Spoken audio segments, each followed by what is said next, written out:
everyone. It's the final episode of the season for Short Takes, and if you enjoyed it, if you want to see it next summer, if you have a guest idea, all of those things, be sure to contact the alabamatake.com. Email us if you want. We'd love to hear from you if you liked it. If you disliked it, we don't have an email. With me in this final episode, what a pleasure too. It's the wonderful Allison Moy Hayhurst. I have to watch myself because my mouth wants to say Moy Mayhurst. It's Moy Hayhurst. That's also not a bad last name combination, Moy Hayhurst. No, it's not. But they both work well. And I know Allison, little background here, I know her from X number of years ago as double digits, yeah. Don't say that. Don't say that. As eye-catching and talented actor at the time, in place at the University of Alabama, which had a stellar, in our time, it had a really good production team, set of actors. Do you agree? Yes, yeah. I mean, we see so many of them also on our screens these days with like Sonequa Martin Green and oh my God, that's so right. Folks. Yeah, she's one of yes. Oh, I have a story. I'll tell off. Oh, good. I'll have a story about her. Okay, I can't. Oh, you listeners and viewers, sad. But as well as being a UA grad, Allison has gone on to become an award-winning actor, playwright, award-winning producer. Am I right about all this? Yeah. That's so awesome. Thank you. Also, the co-founder of Evening Squire Productions. Yes. Where did you get that name? So I founded Evening Squire with my husband, Mike Hayhurst. We've been married about 15 years now. And he got into films he was working for a Broadway producer at the time, actually. In sort of dramatic fashion, his boss walked in one day and was like, "There's no money in theater. I'm going to teach you how to make films," and sent him off to work on a Lifetime film. And he came back from that experience really energized. And we had not been doing many things in the arts sector for a while. We decided to get together with some of our friends and make a short film. I was doing some puppetry at the time as well. And so we made this 3-minute short film with our friend David Bizzaro and his wife Cassie called The Pits. And it's just about a half of an avocado roaming the streets of New York looking for something to find its pit. And spoiler, it does find the other half of an avocado at Bethesda Fountain in Central Park. And it was a very sweet live-action puppet film that went on to have a really large festival life. It's on Vimeo. I can send you the link to share. Yeah, but dude. It's really, really delightful. And so we've just sort of got exposed to the world of independent filmmaking through that short film and got the bug. And so in terms of making our own work, we founded our own production company, Evening Squire, in 2015 or 2016, I believe. Okay. Almost 10 years? Yeah. Or 9.5? Wow. So I get really confused on, well, you'd see the rolling credits and you think, well, what does that person do? What does a gaffer do? Okay, so producer, correct me, are you the person who makes sure everything gets on schedule, you get funding for the piece? What else are you responsible for doing? Yeah, in indie film, you do wear a lot of hats as a producer. I think in larger studio productions, there's more delineated roles for what everyone does versus in indie film where, you're wearing lots of hats. So generally, I'm responsible for making sure that all the paperwork is signed, that we've hired everyone correctly, but also sort of that fundraising piece and then making sure everyone's fed and we know everyone's food allergies and ensuring. Basically, I think I view my role as making sure that everyone on set is able to do their best job possible because they have all the tools and support that they need to execute when we get there. And sort of through that whole post-production life cycle, so once we shot the film, doing that same thing for all of our post-production team.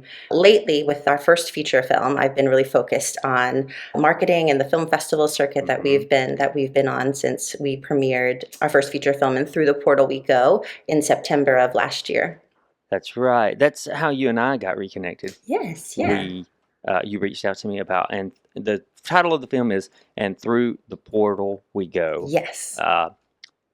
Some may have seen the review we did on the Alabama Take, and some may have even seen the screening in Huntsville at Low Mill. Yeah, we were very grateful to be part of this year's Southern Fried Film Festival in Huntsville, Alabama. Is it a pretty good festival? Oh, it's a wonderful festival. I think their goal is to become the South by Southwest of North Alabama. And they bring in amazing, amazing films, and most of the feature films are preceded by shorts. It's a great atmosphere, amazing team, Trevitt and Kelly, who run it. It's really, really supportive. And also, there's just a great film scene in Alabama. And so it's been awesome to get to reconnect and connect with more people. It's growing bit by bit, I think. I think every year it's getting a little bigger, and there's lots of workshops. So I think if you are interested in film, we attended a really great screenwriting workshop this year with Ruckus and Sky Lane, who I think they teach in Alabama. It just was loads of fun and great because I'm from Huntsville originally, so it was wonderful to have family and friends be able to come and see the film. And they loved it because it's a good movie. Oh, It's thought-provoking, I thought, and I kept thinking, okay, I think I know where this is going, and then it didn't go there. It would go, you would veer a little to the right or left, and again, it's thought-provoking. I thought it was very interesting. I found it to be a play on Heaven's Gate to begin, and then I was like, well, younger people may not remember the Heaven's Gate, but look it up. And then it kind of subverts that in a way to, well, I won't give anything away, but it subverts that in a way, and it makes you think some things. yeah, a lot of our pitch. So the film is about the final three members of a cult who get stuck in a time loop while trying to transcend through a glowing portal in the woods. And that was one of our pitch lines. Was it sort of Groundhog Day meets Heaven's Gate, and whatever that Venn diagram where those two things intersect is where the film lives. That's perfect pitch, by the way. So, being in New York for a while now, I'm sure if anyone finds out you're from Alabama, they have questions. What's some questions you get about Alabama? A lot of times I get like, you don't sound like you're from Alabama. You don't. You don't. And I was like, as an well, actress, you worked through that, I'm there sure. was some of that, and also, but you can tell if I've recently spoken to my mother. I do pick up some of her accent. I think a lot of times it is like, you don't sound like you're there from there. Yeah. No really bad questions like how redneck is it or anything like that. No, not normally. Okay. I think a lot of have times found- people are like, or they're folks who are trying to look at going to all 50 states. They're like, where in Alabama should I go? Or like, what's cool there to see? And so I'm like, well, tip to tail, Yeah. there's Yeah, really. go Huntsville. I Mhm. mean, if you go top, middle, bottom. Yeah, hit the beaches and all. Alabama's a really great for vacationing in that style where you want to see land, where you want to do all kinds of different things related to nature. Or it's just sad that we have the government in place that we do, but that's a totally different tale. Yeah. What's the most Alabama aspect about you that hasn't faded? Ooh, I'd say I think I still do find myself saying, my husband is English, and I think we both still trade phrases occasionally Okay. that feel like we've been together 17 years, but it's still like, what did you just say? Things like, what do you know good? I think my mom and I always ask each other that on the phone, and I think he still is like, I don't know what that means. Wow. I think it's probably still some deep hidden phrases, more common, bless her heart, and things like that. Mm-hmm. Still Yeah. stick, yeah. Where can our viewers and listeners find And Through the Portal We Go? Is it still making its rounds?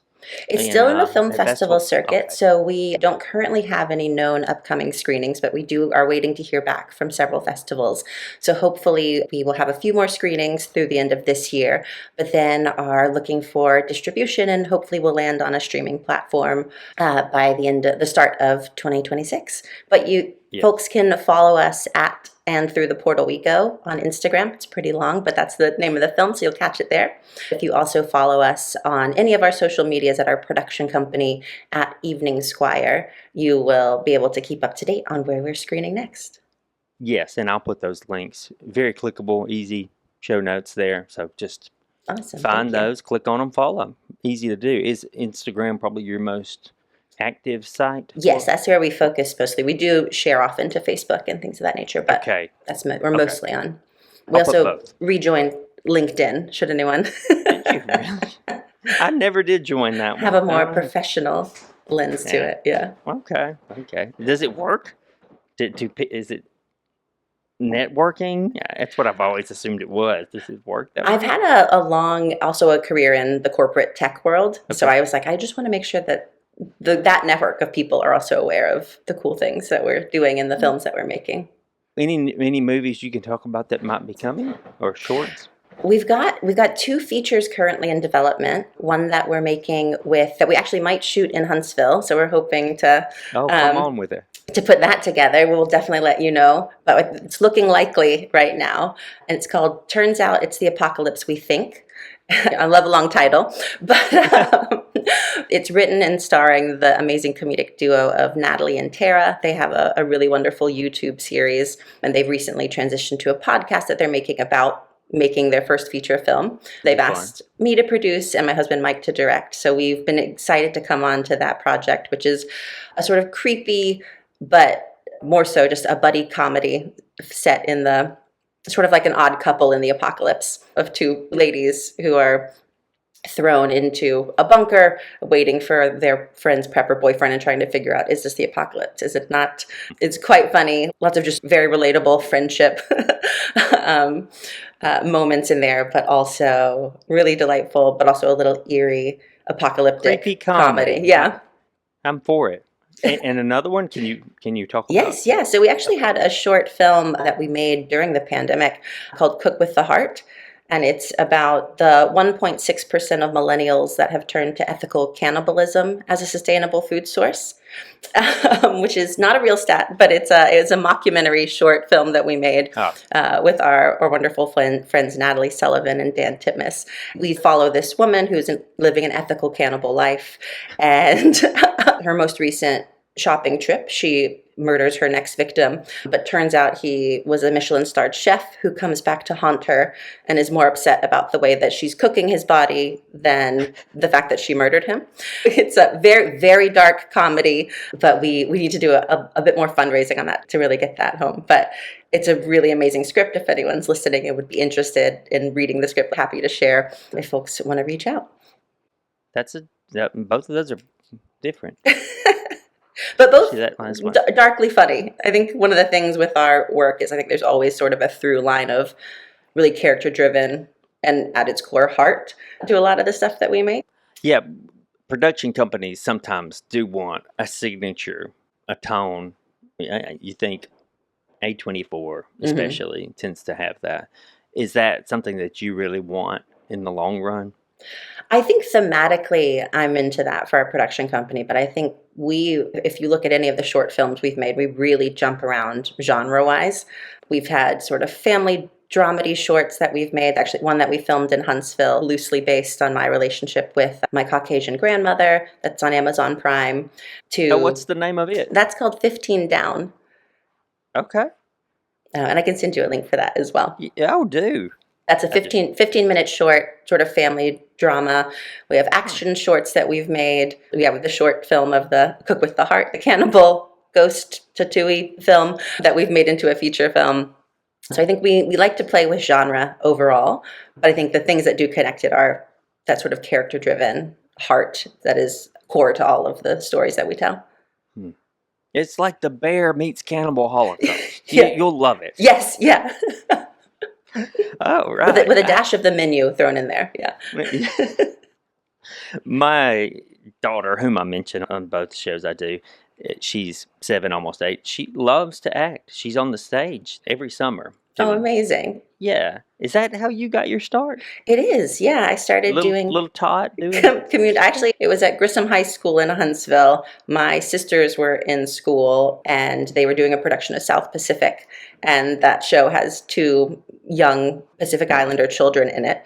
And so I got to play one of the kids and sing the cute little French song that they sing, and just fell in love with being on stage, and yeah, majored in theater at UA. And just love performing, but at its core, yeah, love storytelling in general and how we, as humans, share stories as a means of connection. Do you remember how old you were when you got that part? I was in elementary. It must have been like 8 or 9. Yeah, I think. Yeah. that's so cool.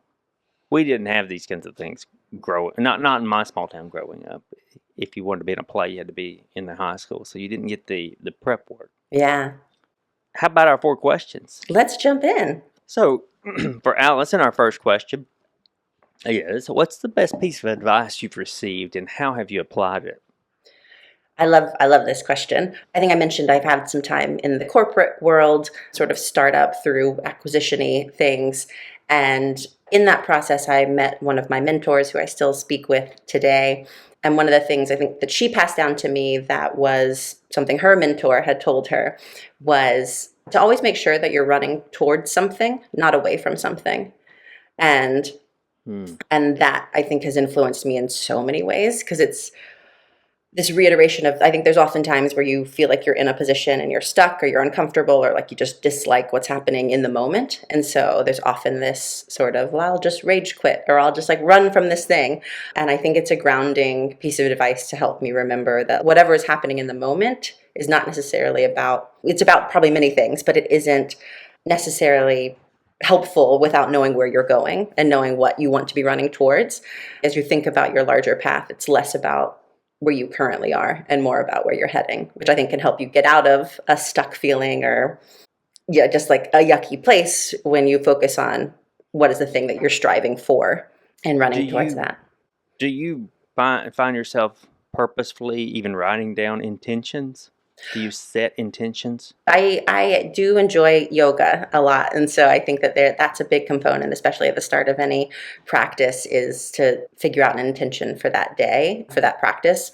And I made a 2025 bingo card because I think it was trending this year. One of the things was to set a daily intention. So I made just a bunch of Mhm. little strips of paper where at the start of each day. And like sometimes it's be present or something bigger than that. I found that to be really helpful as a place to come back to be able to, with the emotions of life, be able to have that intention Yeah. set. Yeah. And what was today's intention? Kill it on short takes? I think today's was more reconnect since we hadn't Oh, spoken in a long look time. at you. Well, you're killing it, by the way. So yeah, I was gonna say you've already got that intention done. You can chill out for the rest of the day. That's a good one. Run. Make sure you're running toward something and not away. Yeah. Yeah, it's balanced well between the abstract and the concrete. And I think it applies in so many Just to ways, know. career, relationships, Hmm. just anything. Yeah. That is good advice. Maybe some of our viewers and listeners will hear that one. Your second question is, what do you feel like is your personal purpose, or is there such a thing? And have you fulfilled yours if you believe in it? I had to think about this one because I think initially I was like, yeah, I believe in purpose. There's the song in the Avenue Q musical Oh, where yeah. it's like, purpose is that little thing that lights a fire under your ass. But I think the more I thought about it, I don't know if I feel the thought of a singular purpose is like quite a limiting belief Mm-hmm. in a lot of ways to say that you're only here for one thing. And even though that could be like a broader umbrella, okay, if I think at a more broad level, it made me think about when my husband read Brian Grazer's book, A Curious Mind. His whole ethos is about just staying curious in life. Yeah. And so I was like, okay, maybe if there is a purpose, it's somewhere around staying fearlessly curious. Because I think that has been something that's led me to, from theater to film to living in New York to continuing to build a life, I think, where I'm never living the same year twice. That as a driver is a really, really impactful to me. I know you can't speak for everyone, but how scary is it to move from Alabama to New York?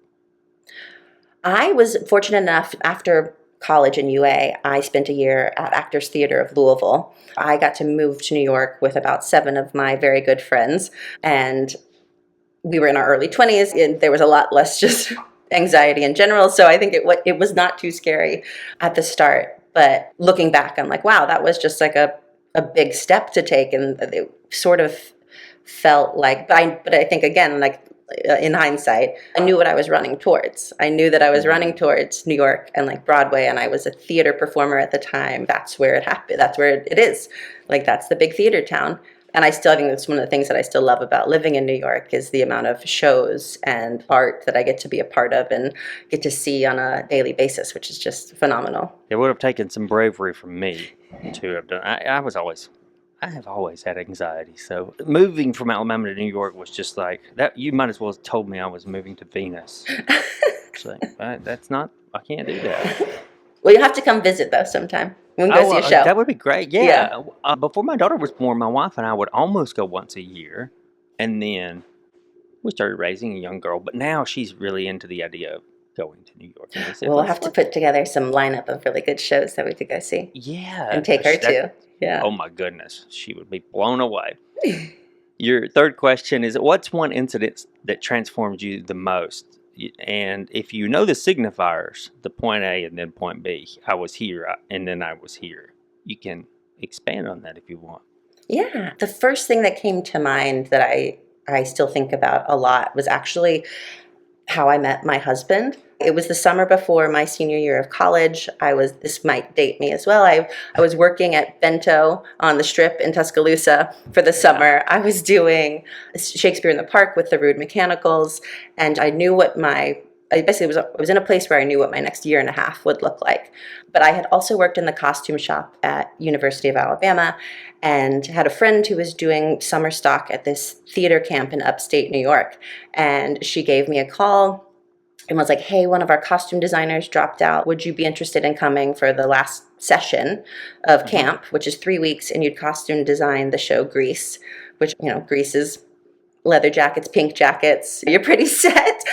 But I was really torn because I was like, oh, I know what the summer was supposed to look like. I consulted a lot of people, probably more than I needed to. But why wouldn't I take this opportunity? It sounds fun, like they're going to pay for my flight. And I remember distinctly saying, it's 3 weeks. It's not going to change my life. Like, just go, Allison, just go. And got on the plane, went. The first night I get there, I run into someone I went to high school with in Huntsville who knew that she was also working there this summer, who also knew that I had an improv comedy background. One of the first things they do for the campers is Whose Line Is It Anyway night. I got to do that, and which was so fun. And one of the other performers on that stage is my now husband, Mike. We did the show, we got to talking afterwards, and we've kind of been together ever since. I think it's something that I was scared to do in the first place. I think I looked for a lot of, and I was fully convinced. Like I just laugh because it's like I clearly remember saying, it's 3 weeks, it's not going to change my life. Yeah. And it did. It's one of those things that keeps me open to possibilities. And especially when I have those anxious voices in my head telling me like all the ways things can go wrong, it's a good reminder of like, right, but it could also go really well. And it could open up a whole new path that you don't even know you could have previously. I think that was a really transformative part, not only because I got a husband out of it, but because I think it enabled a mindset shift of letting go of control that I thought I had over my time and my schedule and my life, and being more open to the possibilities. Yeah. I'm going to ask you something that's not on the docket. Yeah, go for it. It's something I'm fascinated about because I'm a little older than you. I was also raised in a very small Alabama town. We were never told explicitly, hey, you could be an actor. Mm-hmm. Or even better, probably, hey, movies need people behind the camera who are filming them, right? They don't just magically appear. That's something you could easily go train and do. Yeah. Much like a plumber or much like an electrician. You could get trained to operate a camera and probably have jobs almost anywhere where they're filming commercials or even movies. Or you could go to New York or LA and do these things. What advice would you give somebody who's thinking about giving that rare shot to make it in the specifically film, movie, and play arts? I think my advice would probably be like, don't wait for permission from somebody else. If you're interested in acting, read some plays, put on your own show. If you're interested in filmmaking, all of our cameras are in our pockets on our phones. There's whole features that have been shot on iPhones. And so, or if you're not an iPhone user, and I'm sure your phone also has a camera, but I'd say make the work. And also do some thinking on too, if that's something you're interested in. Like, what are the stories that interest you that maybe you're not seeing being told? Use that as an opportunity to develop your voice and make a spot for yourself within that industry. Yeah, that's good advice. takes us to our fourth question. It's the same one for everyone. What's done up real good for you? I think.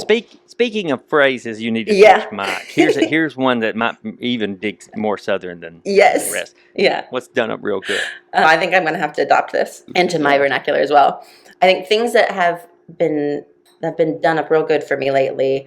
I have been kind of obsessed with this Earl Grey lavender matcha with oat milk drink at this cafe near my apartment in Astoria, Queens.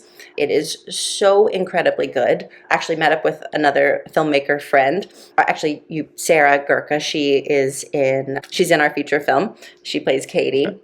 And she is also equally obsessed with this Earl Grey lavender oat milk matcha. And we were doing some writing and talking about the screenwriting workshop from the Southern Fried Film Festival recently. And so I was like declaring it my Earl Grey lavender matcha summer because it's just so tasty. What makes it so good? I don't know. It's some magic. I've tried to make it similarly at home, and it's just not as good. Yeah, I'm not a tea drinker at all, hot or cold. So I'm just curious, what would boost it above the rest? I think there's something about the savoriness of the green tea, the herbaceous lavender, and then like the Earl Grey. I don't know. And they sweeten it somehow. I don't know what it is. It's so good. Herbaceous? Yeah. Let me get that one written. What is that? Where do I have to heard that one? Well, I've been watching a lot of Food Network. I gotta for our cannibal mockumentary. I gotta boost my culinary terms. That's wise. That's wise, Allison. Allison's online, especially with Evening Squire and with the current film they're promoting. And through the portal we go. Don't worry about it. We'll get you some links in below. Do you still keep in touch with the UA folks? I do. Well, one of them stars in And Through the Portal We Go. Yes, Taylor Dalton Curtis is in there, yeah, which has been so fun, getting to reconnect with his family who are in Tuscaloosa and around the area. Yeah, still talk with a lot of the gang. Have a text thread going. Yeah, recently been chatting with Steven Tyler Davis, who's running the Fantasy Playhouse in Huntsville now, and just writing his own plays, and the work that he's doing there is so exciting and so fantastic. It is, and he's improving a lot of lives and helping a lot of young people, and that's just as sweet as it gets. Yeah. And he's so nice. I see a lot of his work online. He posts quite regularly, and he's a good guy. Follow Evening Squire. We'll see these fascinating films, these cannibal comedies that are coming. I can't wait, honestly. Allison, it's very nice to see you again. Thanks for being our guest here today. Absolutely. Thank you so much for having me.